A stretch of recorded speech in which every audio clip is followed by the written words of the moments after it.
Ce matin, je vais parler de la puissance de la réputation. Quand on parle d'intégrité, l'intégrité soigne ton image. Écoute, ton intégrité te donne de la puissance. La puissance, ce n'est pas le vaudou que tu as fait. Mais la puissance, c'est que quand tu es là, on te respecte. C'est ça qu'on appelle la puissance. Donc Jésus n'est pas rentré avec une armée. Il n'est pas rentré avec un habit de roi. Mais il est rentré avec sa réputation.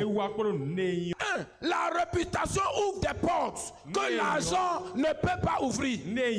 Frère, tu peux avoir l'argent et les portes te seront fermées. Mais si tu as une bonne réputation, il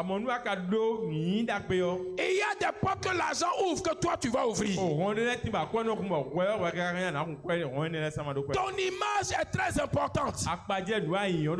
Et je disais un mercredi, le plus gros capital, le capital le plus important qu'un homme d'affaires puisse avoir, ce n'est pas son compte en banque. Le plus gros capital qu'un homme d'affaires puisse avoir, c'est sa réputation, c'est son image. Si tu négliges ton image, tu seras en train de freiner ta bénédiction. Tu seras en train de fermer les portes devant toi. Jésus dit quoi à mon fils? Allez-y dans le village voisin. Il y a quoi? Un anon. Le petit Duino Anès. On est d'accord? Si on vous demande qui vous a ordonné de faire quoi? De détacher l'anneau qui ne vous appartient pas.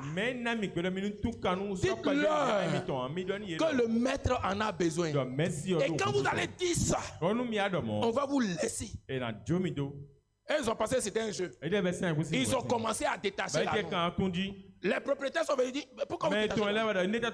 Il dit, le maître en a besoin. Et la Bible dit, ça s'est passé comme Jésus a dit. C'était pas qu'un miracle, mais c'était la puissance de la réputation de Jésus.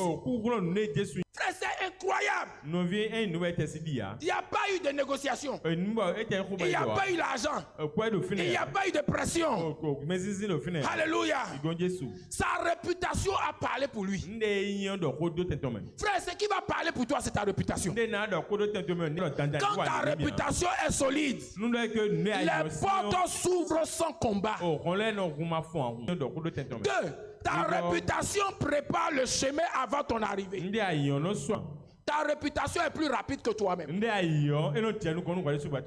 Ta réputation arrive dans des lieux où tu n'as jamais mis les pieds. Jésus marchait dans une atmosphère que sa réputation avait déjà créée. Moi, je ne chante plus le chant. Les gens s'y m'aiment, tant mieux. S'ils ne m'aiment pas, tant pis pour eux. Plus important, frère, c'est faux. Moi, je dis que c'est faux.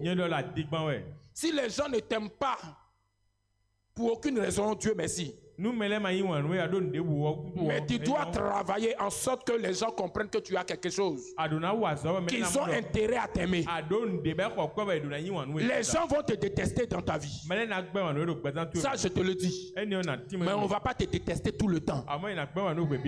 Ils vont te détester parce qu'ils ne connaissent pas ce qui est en toi. Ils vont te détester parce qu'ils ne t'ont pas bien connu. Mais qu'ils vont savoir ce que Dieu a mis en toi.